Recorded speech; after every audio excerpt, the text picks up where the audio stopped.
I just got back from 11 days in Poland, and this quarter alone, I've traveled 4 times, 4 big trips. And this week, I'm hosting a live event. So I thought today it'd be fun to share how I stay organized during this time, because I think travel is one of the fastest ways to expose whether your life systems are actually working for you or not when you're coming and going. What happens in your home? What happens in your business? How do you feel inside yourself? And then I'm also going to be sharing 8 organized travel habits from what I actually do and what I've learned from being in people's homes, from what I see other people experience, and how that can help you if you're traveling, if you have a lot going on, how to stay organized. Okay, let's get into this week's episode. Are you ready to work less, feel more organized and productive, streamline repetitive tasks, and implement systems that allow your coaching business to run smoothly even without you? If so, you're in the right place. Welcome to the Organized Coach Podcast, your go-to source for practical tips and solutions. I'm your host, Tracy Hoth, professional organizer, certified life coach, simplifying expert, and most of all, down-to-earth fellow coach just like you. No matter if you think you're missing the organizing gene, have ADHD, or just love anything organizing, I'm here to help you become an organized coach with a business that works for you. Pull up a seat and let's get started. We just got back from Poland, and when I told people we were going there, they're like, what? Why? Why Poland? What's in Poland? And just so you have the context, we have some very close missionary friends that I've known for years and years. And they're part of our small group when they're in town, but they are missionaries and they oversee missionaries in the European countries. One of them is in Poland. So when our small group talked about visiting them, they said, hey, what about you come where there's lots of exciting things happening in Poland? And they have a camp there, a retreat center that they're preparing for this summer. And so they need a lot of help working and they need people to come help them. So we all said yes. There were 13 of us that said yes to this trip, and we had it all planned. It was kind of through our church. So our church took care of the travel arrangements and all of that. And we left to go to Poland, and it was the most special trip. The people that are working there, missionaries, non-missionaries, people that are part of the church there, that are part of Lake Epic and the whole Evangelical Poland program are just amazing. It's so fun to go to all parts of the world and find the most beautiful, amazing, godly, mission-driven people. And you have the spiritual connection of biblical Christianity. And it is just so fun. We made new best friends. Now we have new family in Poland, and it was really exciting. And we worked hard. We painted cabins. We painted chairs. We cleaned. There were some people that did siding. We painted lampposts. We leveled pavers. We went to local people's homes and had dinner at people's homes. We went and did street church one night with a program that they all already have in place. We went out to dinner. We went and got some Polish pottery. That's very popular. Maybe you've heard of that. And the whole time we stayed at the retreat center at Lake Epic, and they had a restaurant bring food in for every meal. They catered because their kitchen is under construction, so they couldn't feed us themselves. They had a restaurant bring food in that was just amazing. It was so good. Beets. Who knew that people ate beets so much? I love beets. They just seem like a lot of work, a lot of hard work, but I guess they're like potatoes, but they shred the beets. And so that seems like hard work. Anyway, the food was amazing. Our time with our friends was so good. The trip, actually, we were supposed to be back on Saturday, and there was a strike in Germany for one of our flights. And so our flight was canceled. I mean, there just wasn't a way to get us to the other flights that weren't canceled. So they had to reschedule the entire return home. So we came home on a Sunday, which ended up being quite nice. And on Saturday, we toured a castle that was nearby.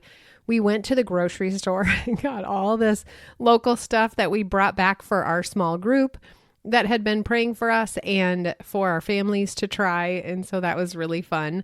And a couple people went out and kayaked on the lake that they have there and just had a campfire that night and had so much fun. So that was exciting to be there another night. I felt bad that they had to stick around instead of getting their own work done, the people at the camp. But anyway, it was so much. It was so good. But how do you stay organized in your business, in your home, in your life when you have all these travel events? In February, my husband and I had been the previous January to Cabo in Mexico, and we decided it was so great. We had a special offer that they gave us. And so we decided to bring our girls back to Cabo for graduation gifts. And so this February, we took our girls back to Cabo. So that was a 6-day trip. Then we came back from that. And a couple weeks later, I went to, I can't remember now. Did I go to Florida first? Two of my friends turned 60 and they have the exact same birthday, exact same year. And so they got a house, a beach house in Florida. So they invited people to come to that. So I flew down there and we celebrated their 60th birthday. And then I flew to Canada to support Lori Shopland, who gave her TEDx talk. And then we got to go up to Whistler, if you're familiar with that Vancouver area of Canada, and spend some time there. And then we went to Poland. And I got home last night, which is a Sunday, and I have a live event that starts Thursday. So I'm getting ready for that. And then I have a month off until we take our family vacation, which is at the end of May. So I think that when you travel, you really see how you're organized or how you're not organized or how you can get behind or feel overwhelmed, all those things. And so today I thought, what a fun episode. Just based on what I'm learning, what I see, what I've learned from being a professional organizer and being in people's homes when they travel, seeing what real life might look like, and giving you 8 travel habits to do and how I stay organized when I'm traveling. One of the main things is I wanted to be fully focused and fully present at each of the places I went. And that means I have to decide ahead of time of what absolutely had to be done in my business or life before I left. So that meant looking at, what do I have scheduled? What do I need to change? What calls do I need to change or reschedule? What things do I need to have done so that I can be fully present on the trip and not be thinking about business while I'm gone? And so, for example, for me, that means I have to have podcasts scheduled in advance. I have to have the email that goes out for each week scheduled. I need social posts if I am going to do them prepared, or any other essential communication sent, or deciding intentionally that I'm not going to send any other information out. So that becomes one of my strongest tips that I would recommend, is to decide ahead of time, minimally, what has to happen in your business. And if there are people in your business that help you, if you want to, for example, schedule a guest coach to come in and coach, I personally just don't book calls on those weeks that I'm traveling. So what is it? The minimum thing that has to be done, and really prioritize those things so that if you run out of time, the other things just don't get done and life goes on. And you just tell people, this will be postponed until I come back. And if there are things you didn't get done but need to be done as soon as you get back, leave a list right on your computer or in your calendar so that you know exactly what you're going to be doing when you get back. Okay, that's number 1. Is decide what must be done before you leave. So that's pre-leaving. The second thing that I do is use airplane time as thinking time or planning time. I hadn't had time to look at Poland and learn about the country. So I had ChatGPT write up a little thing for me so that in the airplane on the way there, I printed it out actually, because I knew I wouldn't have Wi-Fi on the airplane. So I thought, oh, well, that's perfect. And then my husband can read it, or anybody else that wants to look at it can have that. So I printed that out to look at while in the plane. And I also printed out the plan for my live event. and what I'm going to be teaching, what I'm going to be coaching on, the theme, the things I needed to do, the things I did last year.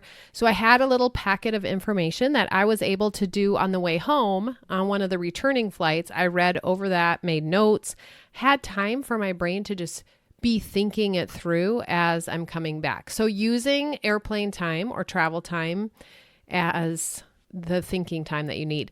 What I typically do if I don't have things that I need to get done, I love bringing a notebook and using that time to listen to podcast episodes or other things that I find inspiring so that when I'm in the airplane, I listen to that and I have gotten so inspired and taken little notes and gotten ideas for things I wanted to do.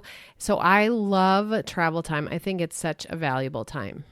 So I used to think I am going to travel just so that I can have this inspirational time. So number 1, decide what must be done before you leave. Number 2, use airplane time as thinking time.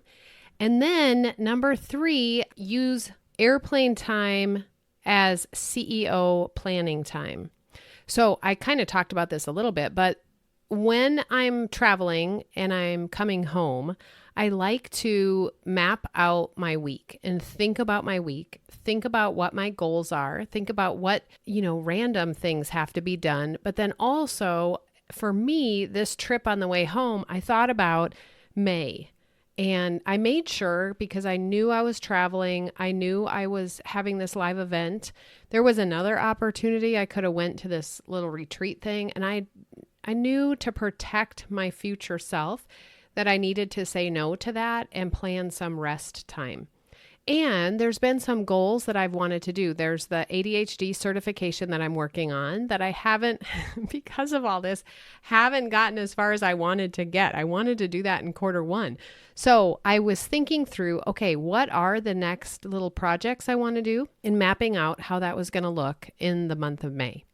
Slowing down my month because of the travel and things that I've had going on. I've done a lot of collaborations the last few weeks and all of that, pitching to podcasts, my normal calls with clients in my groups, and all of those things have been a lot. And so I know May is going to be time for me to work on this certification and kind of do some things behind the scenes. So that's really important. So think as a CEO, what do you want to have happen in your business? So that's number 3. Number 4, keep a master planning checklist. I'll put a link in the show notes to just a PDF you can print out for free that just shows what I do when I pack. And now I know other people that travel for a living are much better at this. I've slowly gotten better where I have my travel toiletries in a container that I just make sure they're filled up each time. And so I don't have to do a lot with toiletries. But one of the things I like to do is plan out the itinerary and what I'm going to wear at each thing that we're going to be doing. And that doesn't mean I have to know every single thing, but I want to have an idea of what I'm going to use and wear so that when I'm there, I'm not worrying about that or thinking about it or questioning it. So I often will try the outfits I'm bringing on in advance. So when we went to Florida or when we went to Cabo, it's so fun having my girls live at home. One of them has moved out now, but having them home and being like, okay, come look at these, make sure they look okay. And then packing them and having it written down on a piece of paper with the events that we're going to have so that I don't have to think about it. It's so freeing for me. Now I know other people don't want to be that specific, but that is number 4, to keep a master packing checklist and plan out your clothing for your itinerary or your agenda. Having those things that you bring every trip, every time you travel that you need, like chargers. For me, definitely my eye drops in the middle of the night. I have to have eye drops and just different weird things like that. So get a packing checklist, and when you're going to go on a trip, just print that out and take notes on there, write what you're going to wear and have it in your suitcase.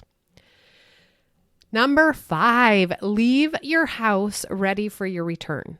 Coming home to an orderly house creates a calm re-entry.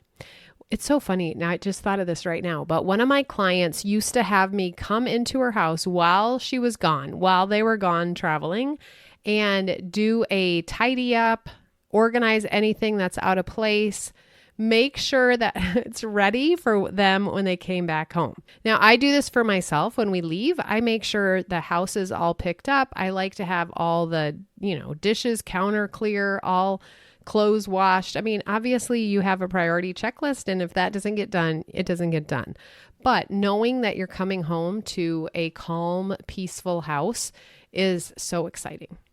Number 6, unpack immediately when you walk in the door. Now, we had this conversation with some friends, and different people do different things, and some of them don't unpack. And several of my clients didn't unpack. And so they would even have me be unpacking their suitcases 2 weeks after their trip, which is fine. But I love unpacking immediately. We take all of our clothes out of our suitcase. We start the laundry. As I'm recording this, have all 3 loads of laundry washed. The last one's in the dryer.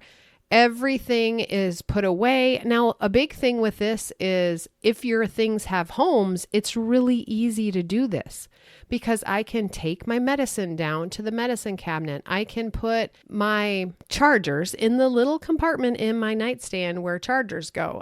Everything has a place to go, except for some of the new things. We brought home 5 little pottery bowls that we're giving out to our kids and as a souvenir kind of, but we're each going to have one of these, and that's on the counter. And some snacks that we brought back from the grocery store are on the counter for us to try and to take to different people. So those things are out because they're not going to live here. But the rest of the things, to unpack it and get it all put away, is such a good reset. It just gets you within a day or two. You have all those things put away. You have your suitcases back where suitcases live, and everything's reset for you.